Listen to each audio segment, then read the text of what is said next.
The world is evolving at a faster pace than ever before, and as we begin the path to recovery after worldwide disruption, this podcast explores how the design industries can adapt to changing expectations and create a better future for both their businesses and their consumers. I'm Carla Buzasi, Managing Director of WGSN and your host this week. You're listening to Create Tomorrow, the WGSN podcast.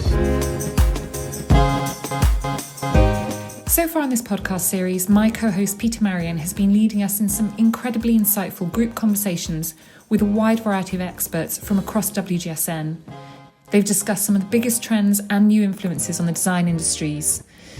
These conversations have been really well received by you, our listeners, and so we at WGSN wanted to take this a step further. So from here on in, on top of the conversations that Peter will be leading with our team, every other episode I will be hosting a more intimate one-on-one conversation with some of the best minds at WGSN to get deeper insight into their field of expertise. We will of course still be delivering new episodes every other week straight onto your favourite podcast platform.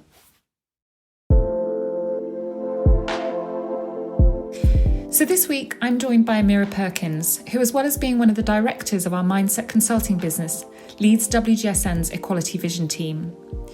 In an honest and personal exchange, we spoke about the Black Lives Matter movement and why in the year of pandemic, it is forcing us all to reassess how we think about diversity and inclusion, and more importantly, what we're going to do about it. She spoke about her experiences working within the fashion industry as a Black woman, and about what we at WGSN are going to do to make our own organisation more diverse and how we can better support the industries that rely on us for leadership and help. So without further ado, let's start the conversation. So Amiyra, what I want to start with is actually a real kind of personal question for someone who's based in LA, where this movement has really gained traction recently. And maybe to talk a little bit about your personal reaction to this and how you've seen things playing out where you are. Of course. And thank you, Carla. So I think for me, the thing that's been most interesting about all of this is how momentous this movement actually has been over the past few years.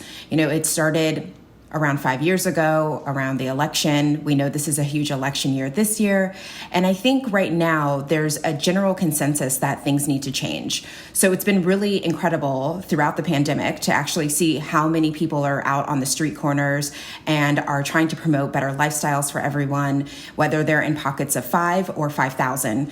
And, you know, based on my own experience, it's just been really wonderful to see how much support the wider society has for this sort of movement and this cultural moment that hopefully will continue to grow in momentum and not, change over the next few weeks just because it feels trendy. But I think right now there's just a general consensus that we have to do better. And what does that look like? What do we need in order for it to be better? And also it's raising new voices that we've just never seen before. And so it's been really exciting from that side of it to see people who look like me, who are getting more and more attention for all of the beautiful work that they've been doing. You sound really optimistic. And I think what's been kind of telling in recent weeks is there's been a lot of anger. There's been a lot of anguish, and people have not known in many places how to react to that. But you're coming at this from a very positive perspective. Why do you think there are all these different emotions kind of unfurling, and how do you think that will be channeled looking to the future? I think I'm going into hopeful mode because at this point it feels like the right thing to do. For the past few years, again, just going back in time, it felt like it was going nowhere fast. Like people were sort of aware of it, but they didn't really want to support it. We've seen that shift significantly. This feels like the biggest movement of my time. Growing up and having parents who are activists, you start to see the things that they're talking about from their childhood or their early 20s and 30s. And now I'm starting to live that as well. So I think right now the optimism is coming from the fact that you can't escape it. Change is imminent and it feels like something bigger is coming. And the best part about it is that it feels collective. So it's no longer just one or two people who are leading this movement, but it's really young bodies that are trying to make this huge change for all of us. And it feels like if you're not part of the conversation, then you're not doing the right thing. So to be part of it and have other people who are just as passionate about it too feels like something big is coming. And I don't know what that future looks like, but I'm hopeful that it'll be better than what it was even 10 years ago. Why do you think it's happening right now? I mean, I've got my own views on that in terms of the pandemic and people being locked down. We've had the tragic death, well, not just one tragic death for someone at the hands of the police in the US, but it really has kind of crystallized it right now. The huge numbers of people pouring out into the streets, not just in the US, but across the globe. Do you think this would have happened if we hadn't had the COVID-19 pandemic? Do you think the two are kind of intertwined, or do you think it's just a tipping point as people become just exhausted at the lack of momentum and the lack of movement in this area? Yeah, I mean, honestly, I think they're working in tandem. If the brutality that we had been seeing continued, I think we would have been outraged by it. But the fact that we are indoors all day long, I mean, I know I spend at least 15 hours inside a day, going out for our simple once a day walks.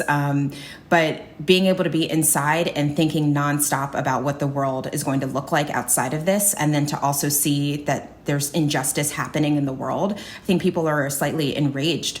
And what it leads to is a passion of, how do we fix this? How do we change this behavior? I also fully believe that there's something going on with our youth population, that they are seeing this for the first time, and they're not getting their graduation has shifted, the way that they're being educated has shifted, and then to be able to see social movements that are changing from a grassroots effort, I think it just feels really, really different. So although there is the pandemic and people are afraid to go outside, they still want to be part of something bigger than just themselves. And right now it feels like that unity of that collective is more important than just the self inside the home. So at least that's how I've been looking at it, is everyone is educating themselves consistently too. It's, whether you're on social media or you're reading the news or you're watching TV, you're being educated throughout the day. So it feels like this thing that we've never felt before because of the internet, and just how much people want to be part of this, and to see it on a global level too. We're sharing this pandemic globally, we're sharing this movement globally, and there's so much power behind that.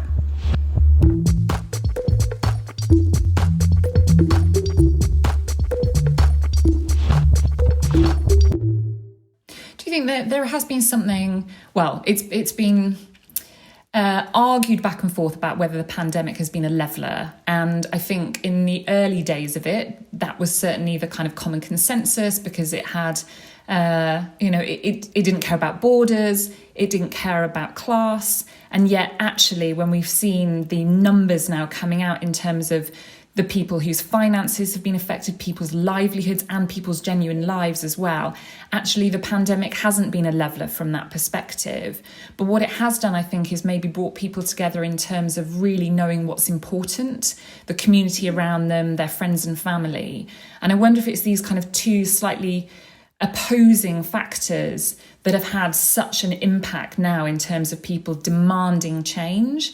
And certainly from where I sit, it's been fascinating, but also really challenging to listen to the people within my organisation, but the industries around us as well, that there is this demand for change, that those of us in leadership positions have got to act differently, we've got to think differently, we've got to educate ourselves and our businesses very differently. And I think that's where I share with you this hope that all of us now are accountable for ensuring that we are creating a more kind of equitable environment around us. Do you kind of share that? Do you think it's overdue? And where do you think that will take those of us who are kind of committed now to doing things differently? I definitely share that sentiment with you. I think it's well past being overdue. The way that we've all been operating has been under a very specific set of values, and the pandemic changed that. We talk about it all the time in our house, just the value reset is what we're calling it. The desire to be at home, the desire to be around friends and family. What do those relationships look like? How are we engaging in our work-life balance? Are we eating the right meals? Do we have the time and space to do that? Even just simple tasks such as going to the grocery store has changed. You don't go just for the novelty of it anymore. It's truly about how do you continue to feed your entire household, and do it in a short amount of time that you can be inside that grocery store. But I think that it is overdue in that we needed this shift. There's a lot going on politically around the globe. That is a key driver in all of this. And again, going back to just the youth population, we have a lot of young people who are seeing the world and asking for something better. And I think it's our responsibility to join them in this movement. I know that it's been something that I've been really grappling with myself, is the world I was brought up in looks and feels really different today than it did even 6 months ago. So what does that mean in terms of my own value in this world, and what do I want out of it? So I think coming out of the pandemic, there is no more normal. There's, it's not even a new normal. This is the new way of being.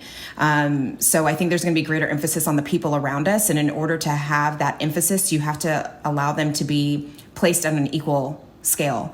And in order to do that, it means we have to kind of knock down some of those systems that are in place that weren't allowing that level of equity that we are all desiring and that we all need in order to know that like the world is going to be okay after this.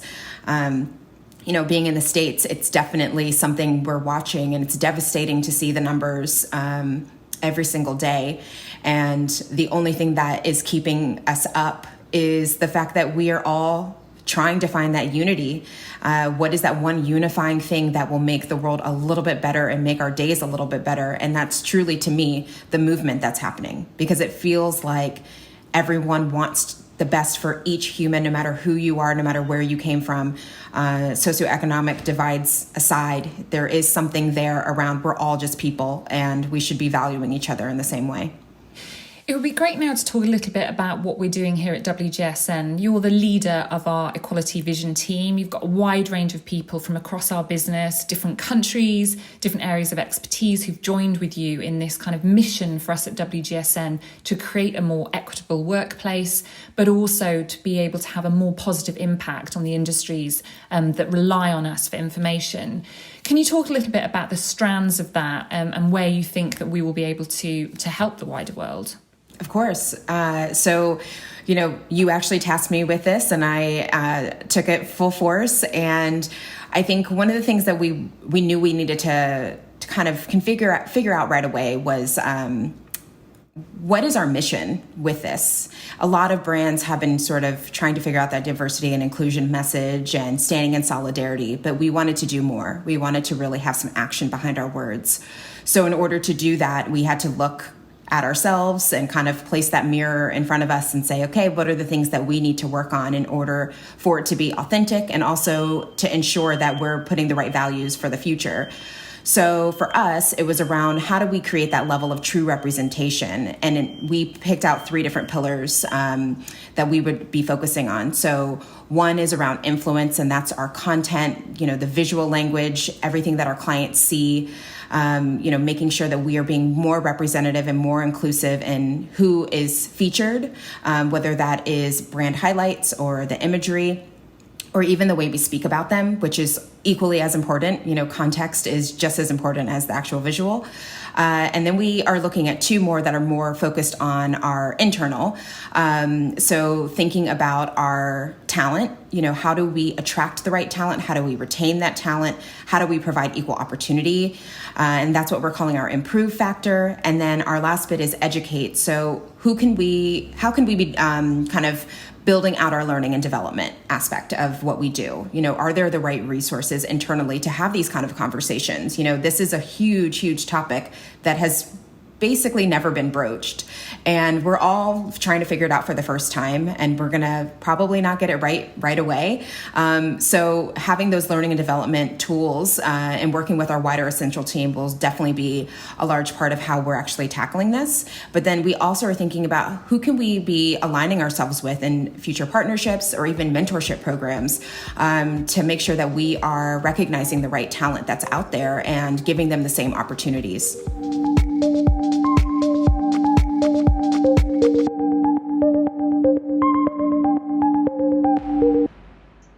In your career, have you felt that the colour of your skin has ever held you back? What sort of things have you come across during your career? Yeah, so for me, it definitely was the one thing I had to be really mindful of was I was always the outlier. I was always the one of on a team, and oddly enough, featured many, many times in a lot of HR messaging and marketing and how diverse the company actually is, a lot of times without my permission, which just doesn't make you feel like you're welcome. It makes you feel like you're a token of some greater system and they're just ticking a box. It also, the level that we have to work, there is no room for failure is what I was sort of brought up to think. I had to work a lot harder to be seen as important or relevant or that I was capable of my role. And it took, honestly, until I came back to WGSN for me to start breaking down some of those barriers I had built up for myself. And I think that's why I'm aligned so much to this movement, because it's allowing me space to say, oh, you know what, that wasn't right, that I was meant to feel this way, or that's how my workplace was treating me. So right now it's been a discovery and a learning chance for me to kind of figure out what this is going to look like for my future, because the way that it was working previously was that there was no future. It was just sort of, here you are, you're the token person in our company, and that's good enough. And I've always wanted a little bit more for myself. So I think that this is an incredible moment in time for us to really be challenging those norms that we've placed. I think for me at WGSN, I've been with this business for 5 years. And when I came into it, I was always so proud and amazed at how diverse the organisation was. But this has been a bit of a wake-up call that we can and must do better on that front. But we also have the opportunity to support so many young designers coming up, or so many young people who want to get into creative industries. And WGSN is used extensively in universities and colleges, but we need to ensure that the people in those universities and colleges are the people that we want to be reflected in these industries in the future. Those of you who read my weekly email will know that we are in the process of launching a mentor scheme. If you want to get more information on that, please email mentor@WGSN. We are just beginning to send out the kind of application process for people. And I really hope this will just be, maybe a small step, but hopefully an impactful one for that younger generation who do want to make an impact, who have amazing talents and need an opportunity to kind of showcase those and be taught how to use them best. So I do think we've got an opportunity, but for me, it's about those kind of actions. It's less about the words. We can talk extensively about this.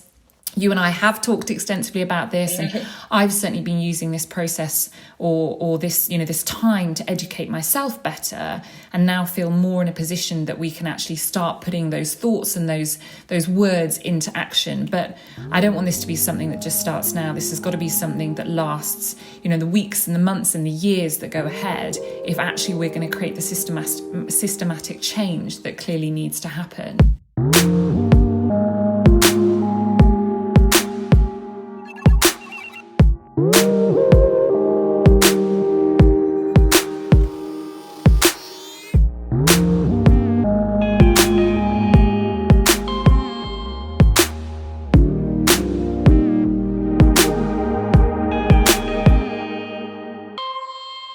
Moving on a little bit from, what we're going to do at WGSN, what advice would you be giving right now to people in positions of authority, business leaders who are potentially finding this very difficult and are quite nervous about making statements or even kind of putting things into action? What would you tell them? How can you support them as they want to do better in this space? Yeah, so I think it just starts with recognizing that you're not alone. I think it's something we don't talk about enough, is that this has never been done ever. This is all new to every single brand and company to be looking at their diversity and inclusion in a more holistic way, other than just their hiring practices, because it is about creating that culture in the business as well. And to start there is what kind of, how are you doing almost an audit of your own company? Who do you have in place? what positions of power are they in? Maybe you do have a lot of diversity in the company, but are people of color being represented at all levels of the business? That's something that is really, really huge, and it's really important. I always think of how I would look at my past jobs and think, wow, there's no one above me that looks like me. And that's something you have to really, really think about. It's almost like the Black Panther movie and how it was so exciting for young Black children to see superheroes that look like them. So think about what that does and just the empowerment that you can provide to your employees when you actually think about how to elevate more people into better positions. So that's one part of it. The next part is just knowing that there's an allyship that you can be forming in terms of who else do you want to work with? Maybe you don't have all the answers to this, but can you be working with a council? Can you be working with partnerships that are, this is what they do, and they will help guide you down this road? I think staying silent in this is, again, not the right thing to do. There's so many different avenues that you can take in order to discover, who you want to work with. I really enjoy their practices. Oh, I'm learning so much about reading about this. Ask them to come in and speak. Sometimes people get a lot out of just a 45-minute session of hearing someone else outside of the company speak about an issue like this. And just remember that it's okay that you're going to make mistakes along the way. I think that this is it's all new. We're all learning at the same time. And as long as you're continuing to grow, then your employees will see that, but also your clients will see it too, and your customers. They'll see that you're trying. And I think that right now, that's kind of what matters most, is that you're trying.